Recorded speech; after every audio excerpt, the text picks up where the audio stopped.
ויותר אינפורמציה שקשורה להשכלה מאשר בכל בתי הספר ביחד. אבל כל פעם שהנושא עולה אומרים לא, אבל אין כסף, אנחנו יודעים איפה הכסף.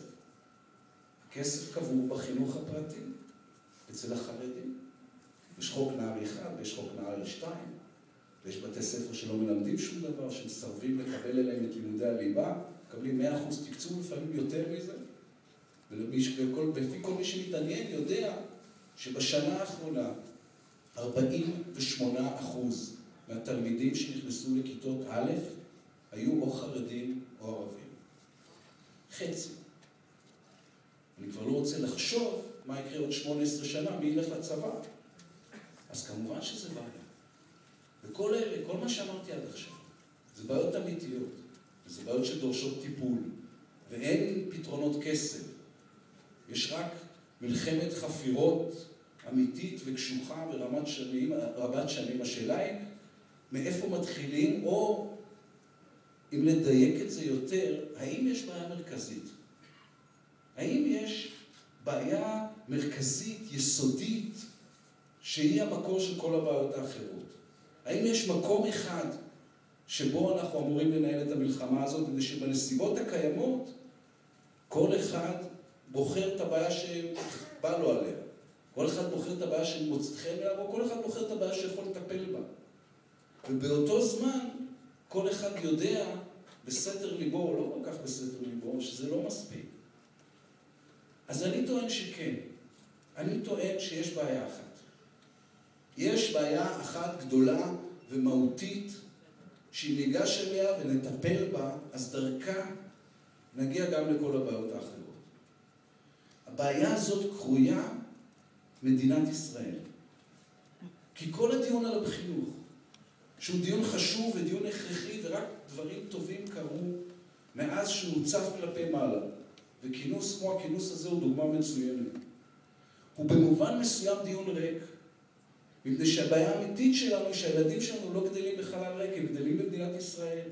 ומערכת החינוך שלנו לא פועלת בחלל ריק, היא פועלת במדינת ישראל. ואנחנו כאזרחים שאכפת להם, לא פועלים בחלל ריק, אנחנו פועלים במתחם מסוים. והמתחם הזה קרוי מדינת ישראל, והחינוך עובד פשוט לפי חוקי המתחם. אנחנו מדברים לא מעט על פערים בחינוך. אם יש דבר שפורום כזה, אם היו שואלים אותי במה לטפל, קודם כל הייתי אומר בפערים בחינוך. וזה עסק מסובך עם המון מספרים, אני אנסה לפשט אותו.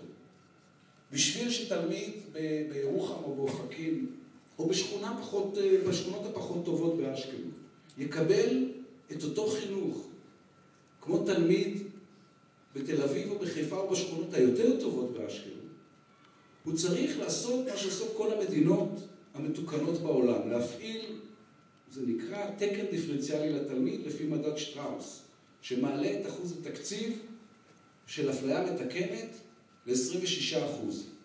שכל מה שאמרתי עכשיו זה עברית מסובכת, בשביל להגיד שאם יש ילד שההורים שלו לא יכולים לממן לו שיעורים פרטיים, וההורים שלו לא יכולים לממן לו ספרי עזר, והם לא יודעים אנגלית, ואין להם בגרות במתמטיקה, ולילד הזה אין חדר או שולחן אפילו משלו, בשביל לשבת וללמוד בשקט. אז תפקידה של המדינה לעזור לו. תפקידה של המדינה לעזור לו לסגור את הפערים. אחרת הוא יצא לרחוב, והוא יראה ברחוב את דוד משה יושב ומשחק שש בטוטו, והוא ידע שזה גם גורלו, שגם הוא יום אחד יישב וישחק שש בטוטו, כי אף אחד לא עזר לו. וזה לא שהמדינה לא חושבת שהיא צריכה לטפל בעניין. המדינה חושבת שהיא צריכה לטפל בעניין. אז היא החליטה להקצות להעדפה המתקנת 5% מתקציב החינוך. 5% מתקציב החינוך זה כלום. במקומות הכי גרועים באירופה, 26% מתקציב החינוך מוקדשים להעדפה מתקנת. פה מדינה של פערים, מדינה של אוכלוסיות שונות, מדינה של מהגרים, זה יוצא פחות מ5%. אבל כל זה לא קורה בחלל ריק. זה קורה במדינה מסוימת. זה קורה במדינה שבה אישה שכירה מרוויחה בממוצע 6,077 שקלים לחודש, וגבר במעמד זהה בדיוק במקום העבודה מרוויח 9,500 שקל בחודש.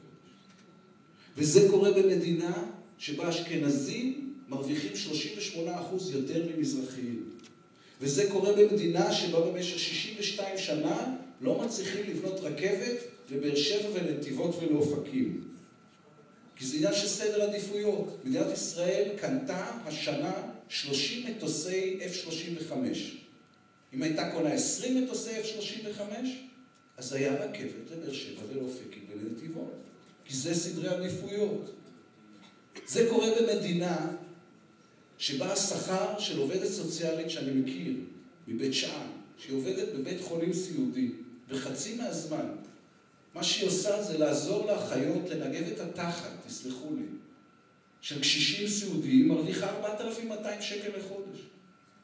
אבל השכר הממוצע של מנכ"ל בחברה ציבורית, לא פרטית, ציבורית, הוא 208,000 שקל בחודש.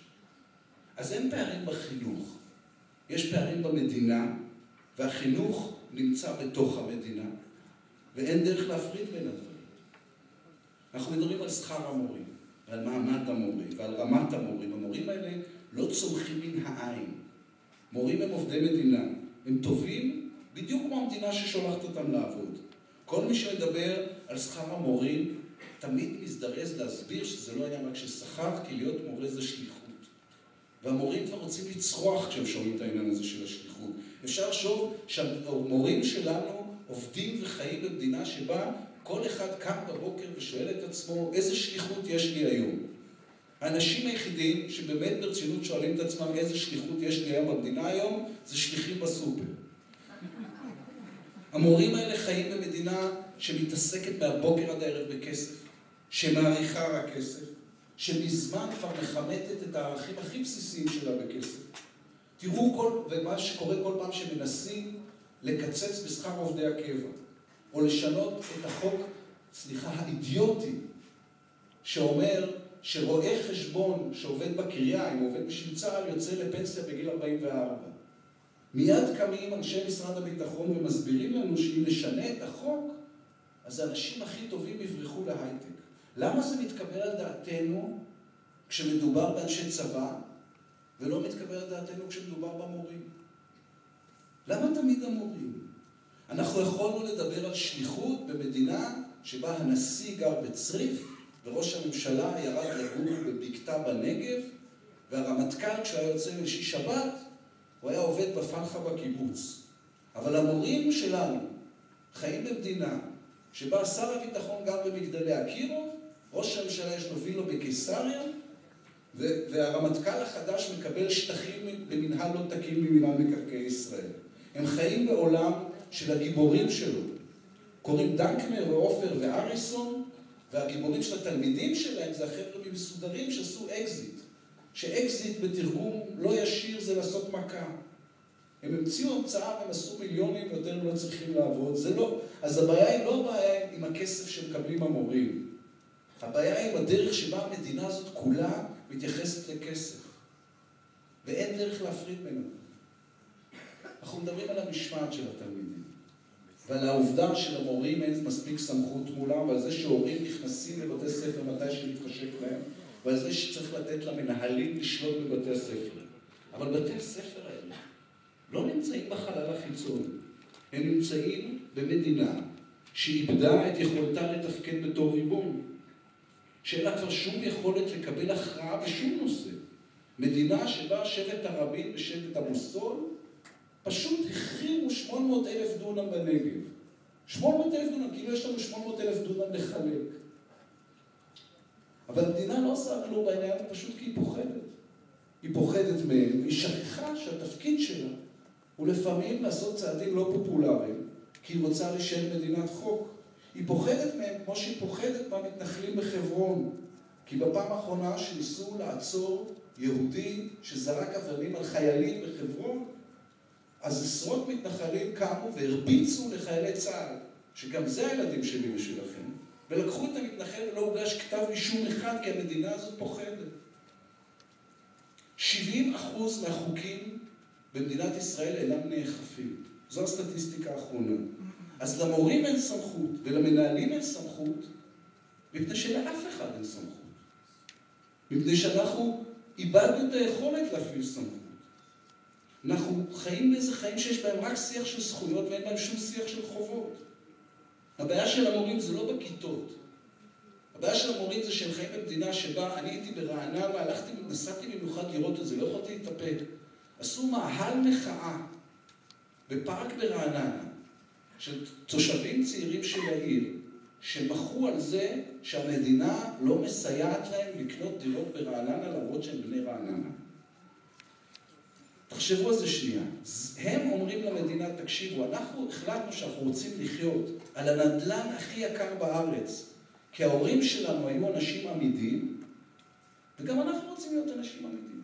ואנחנו חושבים שהמדינה צריכה לממן את זה שאנחנו נקנה את הדירות הכי יקרות בארץ. וראש העיר אמר שהוא ייפגש איתם וינסה לראות איך לפתור את הבעיה. תודה. הוא היה צריך להגיד להם, לכו הביתה, או שתשבו בחורף במאהל המחאה שלכם. כי יש פה רק שיח של זכויות ואין שיח של חובות, אז גם בתוך בתי הספר יש רק שיח של זכויות ואין שיח של חובות. ואין דרך להפריד בין הדברים. אנחנו מדברים על הבירוקרטיה במערכת החינוך. הבירוקרטיה במשרד החינוך, הזה שבין משרד החינוך לבין בתי הספר, יש לפחות 3 דרגים ניהוליים שאף אחד לא עד הסוף יודע מה בדיוק הם עושים.